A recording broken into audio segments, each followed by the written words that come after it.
हाँ जी, तो next start करते हैं। पेडिग्री एनालिसिस के 4th पार्ट का ही ये एक्सटेंशन है। मिलेगा आपको नेक्स्ट वीडियो में, 5th वीडियो में, ठीक है।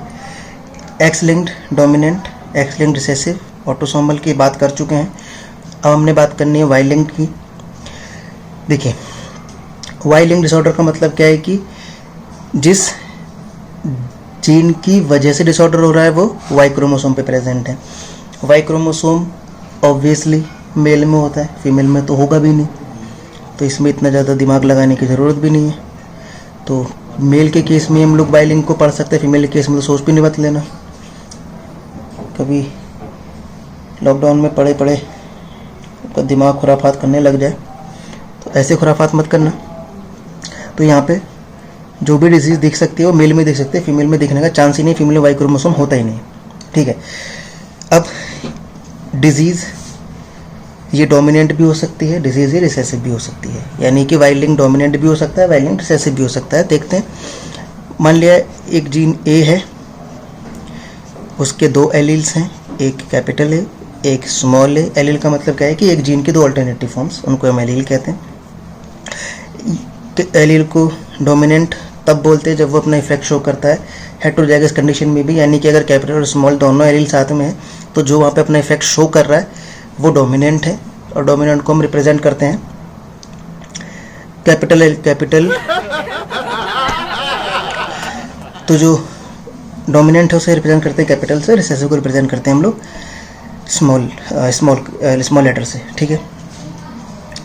अब अगर हम बोलें कि वाई लिंक्ड डोमिनेंट डिसऑर्डर है तो इसका मतलब क्या है कि जो डिजीज़ होगी उसके लिए डोमिनेंट एलील रिस्पॉन्सिबल है, यानी कि अगर इस ए जीन के 2 एलील हैं, कैपिटल ए स्मॉल ए, तो अब इस केस में तो डिजीज़ आएगी मेल में और इस केस में मेल नॉर्मल रहेगा।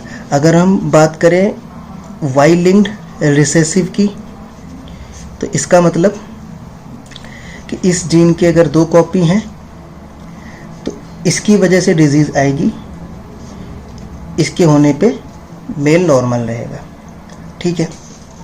यानी कि अगर हम केस देखें यहाँ पे तो अगर एक कंडीशन ये है कि या तो वाई के पास में कैपिटल ए हो या वाई के पास में स्मॉल ए हो, तो अगर ये कंडीशन है और हम बात कर रहे हैं वाई लिंक डोमिनेंट डिसऑर्डर की, तो इसका मतलब इस केस में जो मेल है वो नॉर्मल रहेगा और इस केस में जो मेल है उसमें डिजीज़ दिखेगी।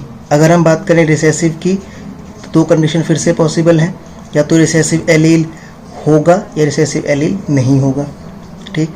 तो इस केस में डिजीज़ दिखेगी उस मेल में और इस केस में वो मेल दिखेगा हमको नॉर्मल, ठीक है। इसमें कोई ज़्यादा बड़ी बात नहीं है। अब 1-2 पेडिग्री सॉल्व कर लो।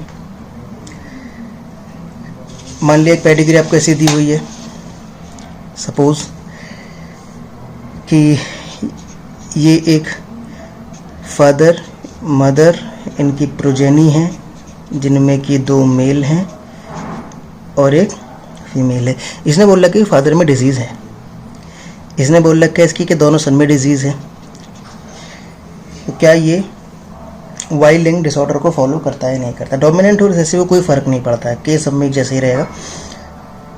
अगर डोमिनेंट मानोगे तो हमको पता है कि जितने भी मेल हैं उनके पास में जो एक्स वाई में वाई क्रोमोसोम्स के पास डोमिनेंट एलील होना चाहिए।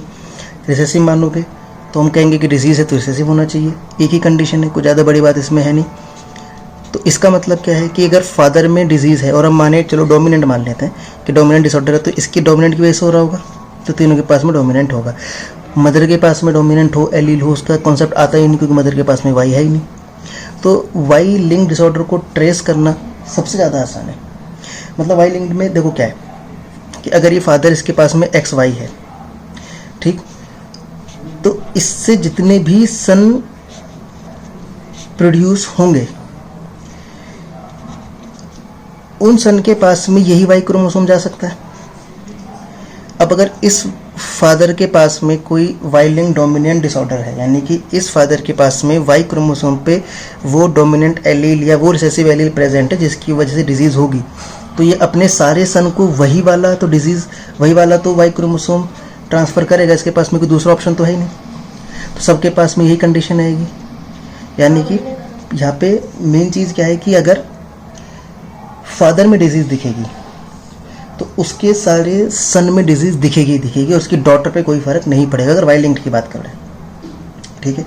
और अगर फादर नॉर्मल है तो उसके किसी भी सन में डिजीज़ नहीं दिखेगी। हो सकता है डॉटर में डिजीज़ दिखे, हो सकता है ना दिखे किसी और केस को लेकर अगर बात करें, लेकिन वाई लिंक्ड तो उसकी डॉटर में दिखेगी ही, ठीक। एक पेडिग्री अगर और देख लें हम लोग थोड़ा क्लियरिटी के लिए, तो मान लिया ये एक फादर मदर इनकी मैरिज हुई, इनसे प्रोजेनी प्रोड्यूस हुए, एक डॉटर है, फिर मेल है, सन, फिर एक सन है, फिर एक सन है, फिर एक सन है, फिर एक डॉटर है। यहाँ पर डिजीज़ है, यहाँ पर भी डिजीज़ है, यहाँ पर भी डिजीज़ है, ये फादर भी डिजीज्ड है और ये डॉटर भी डिजीज्ड है। अब इसने पूछा कि क्या ये पेडिग्री वाई लिंक्ड कंडीशन को रिप्रेजेंट कर रही है या नहीं। तो अब इस केस में देखो, इस केस में दिखाने का मतलब क्या है कि फादर के पास में अगर डिजीज़ है और हम बात कर रहे हैं वाई लिंक्ड की, तो क्या उसके डॉटर के पास में डिजीज़ हो सकती है? नहीं हो सकती, कभी नहीं हो सकती। डॉटर के पास में तो कभी भी वाई क्रोमोसोम जाएगा नहीं, और वाई क्रोमोसोम जाएगा नहीं तो फादर से डॉटर में कैसे डिजीज़ होगी। तो अगर वाई लिंक्ड का केस है तो पहला पॉइंट कि अगर फादर में डिसऑर्डर है तो उसके सारे सन में डिसऑर्डर होगा ही होगा, कोई इसमें एक्सेप्शन नहीं है। दूसरा, फादर में वाई लिंक्ड डिसऑर्डर होने का कोई फ़र्क डॉटर के ऊपर नहीं पड़ता, डॉटर में वो वाई क्रोमोसोम जाता ही नहीं, तो फादर में डिजीज़ हो चाहे ना हो कोई फ़र्क नहीं पड़ता है डॉटर के केस में। तो क्या ये पेडिग्री वाई लिंक्ड डिसऑर्डर को फॉलो करती है? तो बिल्कुल नहीं करती, क्योंकि फादर की वजह से कभी डॉटर में डिजीज़ आ ही नहीं सकती है। अगर ऐसी पेडिग्री को आपको दे दे, सपोज़ कि ये फादर है, ये मदर है, इनके 3 सन हैं, फादर में डिसऑर्डर है, इस सन में डिसऑर्डर है, इस सन में डिसऑर्डर है, एक सन नॉर्मल है, तो क्या ये कंडीशन पॉसिबल है? लॉजिकली सोचो, फादर के पास में अगर वाई क्रोमोसोम की वजह से डिजीज़ हो रही है, वो डोमिनेंट है, रिसेसिव पे कोई फ़र्क नहीं पड़ता, मान लो रिसेसिव की वजह से एलील की वजह से डिजीज़ हो रही है, तो फादर अपने सारे सन को यही वाई क्रोमोसोम तो दे सकता है, और इसी की वजह से डिजीज़ हो रही है। तो अगर ये तीनों सन इसी फादर के हैं तो इनके पास में यही वाई क्रोमोसोम जा सकता है। तो इस पेडिग्री के अकॉर्डिंग ये सन डिसीज़ दिखा रहा है, ये सन डिसीज़ दिखा रहा है, लेकिन ये सन नॉर्मल है। कैसे हो जाएगा अगर वाई क्रोमोसोम की वजह से डिसीज़ है?